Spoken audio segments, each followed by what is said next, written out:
Welcome again in bio for you. और आज का जो हमारा लेक्चर है वो है सेल वॉल के हवाले से। Cell wall is present in plant cell, it is present in fungi, it is present in bacterial cell. So it is absent in animal cell. In animal cell. अब इनकी different plant cell में fungi के अंदर और bacterial cell के अंदर मौजूद है, लेकिन इसकी कंपोजिशन डिफरेंट है। प्लांट सेल के अंदर ये बनी हुई होती है सेलुलोज की मेजॉरिटी, और फंजाई के अंदर ये बनी हुई होती है काइटिन की, और बैक्टीरिया के अंदर ये बनी हुई होती है पेप्टिडोग्लाइकेन की। पेप्टिडोग्लाइकेन का यहाँ पे जो लफ्ज़ यूज़ हुए हुए हैं पेप्टिडो और ग्लाइकेन, दो चीज़ों को रिप्रेजेंट कर रहे हैं। पेप्टिडो पोर्शन इसका प्रोटीन को रिप्रेजेंट कर रहा है और ग्लाइकेन शुगर को रिप्रेजेंट कर रहा है। तो इट मीन्स पेप्टिडोग्लाइकेन जो है ये बनी हुई है किसकी, शुगर की और प्रोटीन। इस जो बैक्टीरियल सेल की है पेप्टिडोग्लाइकेन, इसको म्यूरिन भी कहा जाता है, क्योंकि इस सेल के अंदर, सेल वॉल के अंदर आपको क्या नज़र आता है, म्यूरेमिक एसिड भी आपको नज़र आता है। सो इस म्यूरेमिक एसिड की वजह से इसको म्यूरिन कहा जाता है। जो म्यूरेमिक एसिड है वो भी प्रेजेंट है। तो जो म्यूरिन है वो इसका ओल्ड नेम है, और जो न्यू नेम है इसका वो पेप्टिडोग्लाइकेन है।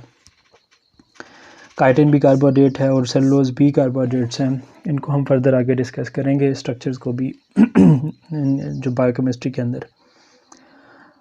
अगर हम प्लांट सेल वॉल के वाले से फर्दर डिस्कस करें तो प्लांट सेल वॉल को हम डिवाइड करते हैं फर्दर, और उसको हम कहते हैं जी के तीन तरह से ये होती है।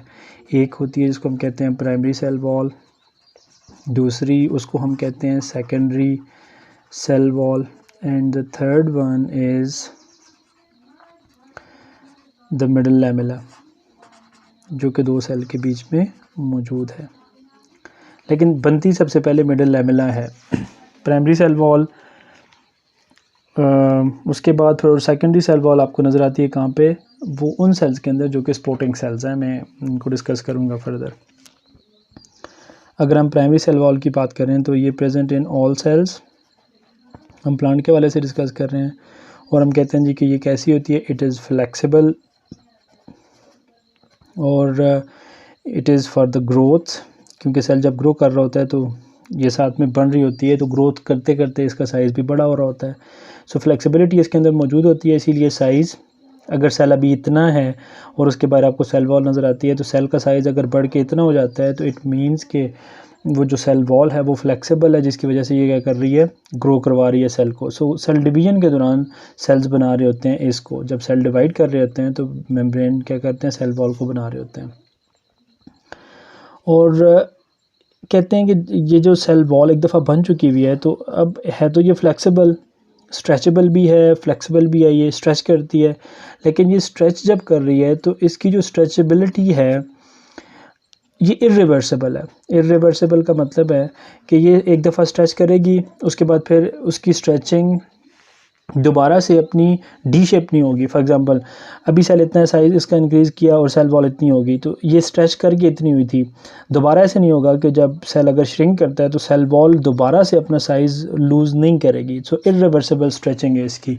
एक दफ़ा स्ट्रेच किया, स्ट्रेच करने के बाद दोबारा से अपने ओरिजिनल जो छोटा साइज़ था वो दोबारा अटेन नहीं करेगी। तो एक दफ़ा साइज़ इसने इंक्रीज़ कर लिया, वो सस्टेन करेगी, उसके बाद दोबारा अपना जो साइज़ है उसको दोबारा से रिवर्सिबल स्ट्रेचिंग नहीं करेगी, रिवर्स हो के इतनी नहीं हो जाएगी दोबारा से। सो इरिवर्सिबल इसकी स्ट्रेचिंग कहलाती है। बनी हुई किससे है, इसकी अगर आप कंपोजिशन देखें तो सेल वॉल, और मैंने आपको बता दिया है कि ये सारे सेल्स के अंदर मौजूद है। तो प्राइमरी है, बेसिक है, तो सारे सेल्स के अंदर आपको नज़र आती है। सो कंपोजिशन इसके अंदर आपको क्या नज़र आती है, it is made up of cellulose. Cellulose के जो माइक्रोफाइबर्स होते हैं वो, और सेलुलोज के माइक्रोफाइबर्स, और ये किस तरह से मौजूद होते हैं, ये क्रिस क्रॉस अरेंजमेंट में। अब माइक्रोफाइबर, सेलुलोज तो बेसिकली आपको नज़र आता है कि बड़ा यूनिट, अगर फाइबर आप देखें सेलुलोज का, तो उस फाइबर के अंदर फिर जो माइक्रोफाइबर्स होते हैं, फिर माइक्रोफाइबर्स के अंदर मॉलिक्यूल्स होते हैं जो कि ग्लूकोज के। फॉर एग्ज़ाम्पल ये आपको नज़र आता है जी कि एक fibre of the, this is the fibre of cellulose. उसके अंदर फिर आपको क्या नज़र आते हैं, micro fibres.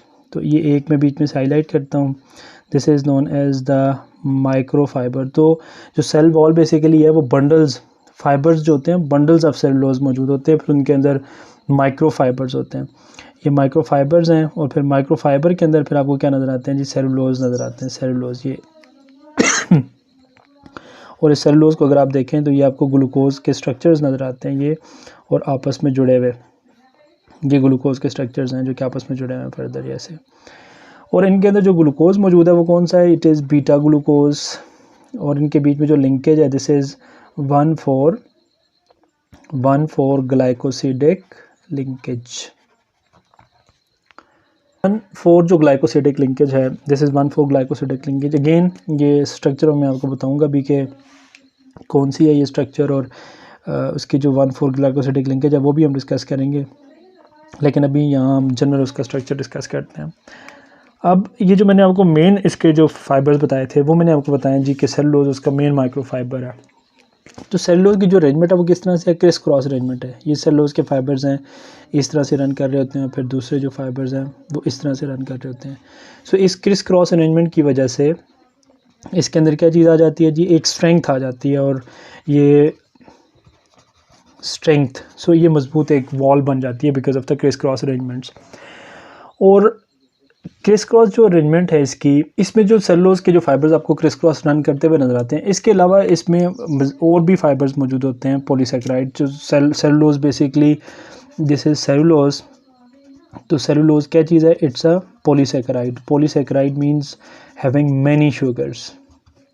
polysaccharide, poly mean many and saccharide mean sugar, so it is having the many sugar molecules। मैंने आपको बता दिया था कौन सा शुगर मॉलिक्यूल है, इसके अंदर बीटा ग्लूकोज की चेन्स मौजूद हैं in the form of molecules of the cellulose, और फिर it is composed of so those beta glucose chains made the microfibers, और microfibers पर यूनाइट होकर बनाते हैं एक फाइबर, और बंडल्स उसके बन जाते हैं जो कि पूरा एक जो वॉल के अंदर आपको नज़र आते हैं फिर फाइबर्स की फॉर्म में।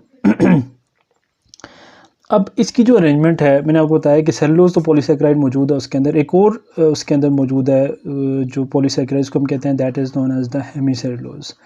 सो हेमीसेलुलोज, और साथ में क्या चीज़ मौजूद होती है जी, पेक्टिन, वो भी इसके साथ मौजूद होते हैं। तो क्रिस क्रॉस अरेंजमेंट इस तरह से along with the other means कि यहाँ पॉलीसेकेराइड भी आपको नज़र आएगा, पॉलीसेकेराइड हेमीसेलुलोज आपको नज़र आएगा जो इसके साथ साथ मौजूद होगा, साथ में आपको जो पेक्टिन है वो भी आपको नज़र आएगा इसके साथ साथ ही। तो हम कहते हैं कि दिस इज़ द सेलुलोज जो माइक्रोफाइबर्स हैं, और उसके साथ ये अदर जो मैंने दो शो किए हुए हैं, these are the other polysaccharides जो इसके साथ मौजूद हैं, उनके बीच में ये क्या कर रहा होता है जी, रन कर रहा होता है। सो सेलुलोज और जो हेमीसेलुलोज हैं ये दोनों डिफरेंट चीज़ें हैं, इनका डिफरेंस मैं आपको बताऊंगा कि किस तरह से ये दोनों एक दूसरे से डिफरेंट हैं। ये कौन सा है जी, this is the primary cell wall. Next में वीडियो में आपको इन दोनों का डिफरेंस सेलुलोज और हेमीसेलुलोज का, और उसके बाद फिर हम सेकेंडरी सेल वॉल के ऊपर चलते हैं।